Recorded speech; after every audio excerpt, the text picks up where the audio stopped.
Là maintenant, si je me revois en 2017, jamais j'aurais imaginé que ça aurait été possible.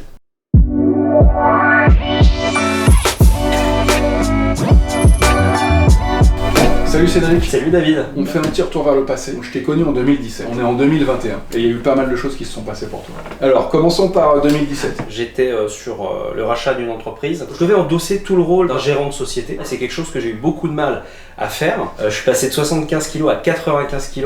Donc, sans m'en rendre compte, j'ai basculé vers ce qu'on appelle, je crois, un burn-out. Je travaillais excessivement.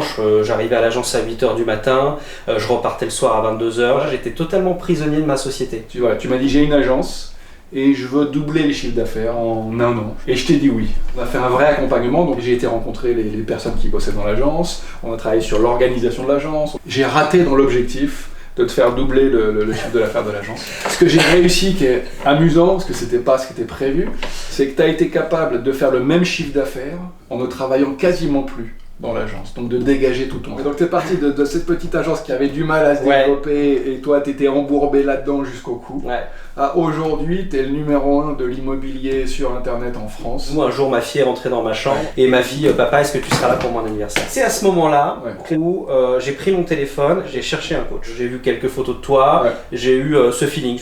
J'ai vu en toi un guide qui a balisé, si tu veux, un chemin, tout simplement. En devenant chef d'entreprise, j'ai oublié les raisons profondes pour lesquelles je voulais devenir ce chef d'entreprise. Et tu as réussi finalement à faire émerger, à faire ressortir ça, je t'en remercierai toujours. Quand on prend un coach comme toi, si on s'attend à des résultats immédiats, on s'illusionne. C'est qu'il faut avoir une vision plus long terme. Cette vision plus long terme, tu me l'as apportée. Effectivement, ce qu'on n'a pas mis en place sur un an, je l'ai explosé sur 3-4 ans. L'agence est tournée aux alentours de 35 000 € par mois. Aujourd'hui, j'atteins 165 180 000 € de chiffre d'affaires mensuel sur 3 sociétés. Tu as accepté d'aller chercher au fond de toi. Tu as accepté que les choses ne marchent pas, qu'on fait une deuxième chose. Que ça marche toujours pas, on fait une troisième. Et quand on fait ça, on trouve assez vite en fait. Et c'est ça un coaching réussi. Et c'est un accompagnement, c'est des étapes, mais c'est pas projeter mes solutions. C'est t'aider à faire émerger tes propres solutions. Ça s'est fait dans le plaisir. On va pas dire que ça s'est fait dans le plaisir et sans souffrance, bien évidemment. Il y a un moment donné où il faut quand même aller chercher les choses, il faut se bagarrer. Le boulot qu'on a fait, c'était presque un partenariat. On réfléchissait ensemble, je venais dans ton agence. Et je me rappelle d'un moment clé qu'on avait déjà évoqué dans une vidéo, où tu m'as dit un jour, David, je suis désespéré.